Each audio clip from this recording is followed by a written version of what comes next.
Welcome to லாலாஸ் kitchen. இன்றைக்கி நம்ம பார்க்க போகிறது அப்பம். இது கார்த்திகைக்கும் வச்சு சாமி கும்பிடுவாங்க. இது எப்படி செய்யலான்னு பார்க்கலாம் வாங்க. ஒரு பவுலில் 1 கப் அளவு ரவை எடுத்திருக்கேன். நீங்கள் கோதுமை மாவு கூட எடுத்துக்கலாம். 1 கப் ரவைக்கு 1 கப்பு வெல்லம் எடுத்துக்கிடுங்க, கரெக்டாக இருக்கும். நிறைய தண்ணி ஊற்றாமல் கொஞ்சமாக ஊற்றி சும்மா அது கரையிற அளவு நம்ம பாவு காய்ச்சி எடுத்துக்கணும். இப்போ உள்ள வெள்ளத்துலலாம் நிறைய மண் தூசி நிறையா இருக்குது. அதனால் நீங்கள் வெல்லம் சேர்த்திங்கன்னா அது மாதிரி பாவு எடுத்து மாவில் ஃபில்ட்ரு பண்ணி சேர்த்துக்கிடுங்க.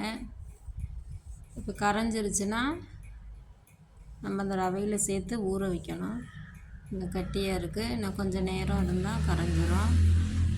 இதை ஃபில்ட்ரு பண்ணி ரவையில் சேர்த்துக்கிடுங்க. வெள்ளைப்பாகோட ரவை ஊறும்போது நல்லா டேஸ்ட்டாக இருக்கும், சாஃப்டாகவும் இருக்கும். இதை நல்லா மிக்ஸ் பண்ணுங்கள், கட்டி இல்லாமல்.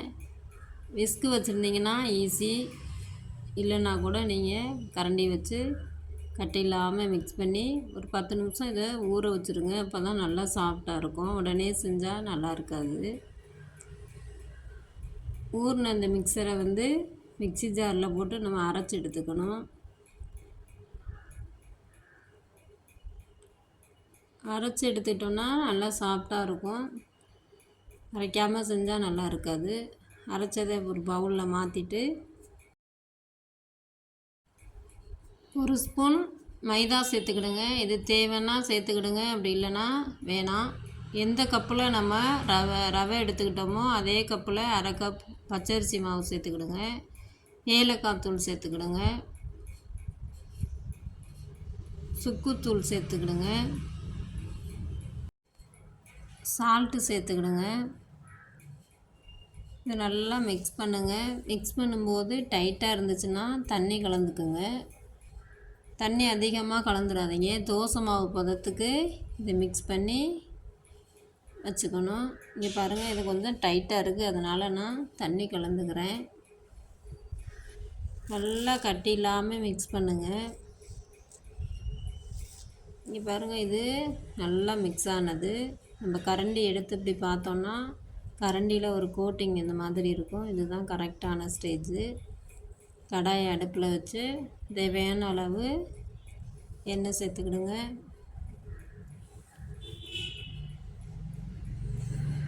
எண்ணெய் கொஞ்சம் நிறையாவே சேர்த்துக்கிடுங்க. எண்ணெய் நல்லா ஹீட் ஆனதும் நீங்கள் மாவை எண்ணெயில் ஊற்றுங்க. அப்படி இல்லைன்னா மாவு பிரிஞ்சு வந்துடும். நீங்கள் பாருங்கள், ஒன்றா ஊற்றி எடுத்தோன்னா ஈஸியாக இருக்கும். அப்படி இது பண்ணும்போது பூரிக்கு நீங்கள் மேலே எண்ணெய் இப்படி தள்ளி விடுற மாதிரி இதே மாதிரி இதுக்கும் பண்ணிங்கன்னா நல்லா உப்பி வரும். இது இங்கே பாருங்கள் எப்படி சாஃப்டாக இருக்குன்னு. ரொம்பவும் சிம்மில் வைக்காமல் ரொம்ப ஹையில் வைக்காமல் மீடியத்தில் வச்சு பொரிச்சு எடுத்தோன்னா நல்லா வரும். இங்கே பாருங்கள், இந்த கலர் வந்தோடனே நம்ம வெளியில் எடுக்க வேண்டியது தான். இது மாதிரி நம்ம மிக்ஸ் பண்ணி வச்சுருக்கிற மாவை ஒன்றாவும் ஊற்றி எடுத்துக்கலாம். அப்படி இல்லைன்னா நீங்கள் எவ்வளோ பெருசு கடாய் வச்சுருக்கீங்களோ அந்த அளவுக்கு நீங்கள் 2-3 கூட ஒரே டயத்தில் ஊற்றி எடுத்துக்கிடுங்க. ரொம்ப எண்ணெய் காயாமல் நீங்கள் ஊற்றுனீங்கன்னா அப்படியே எண்ணெயிலே பிரிஞ்சிடும் மாவு. எண்ணெய் காய்கிறது ரொம்ப முக்கியம்.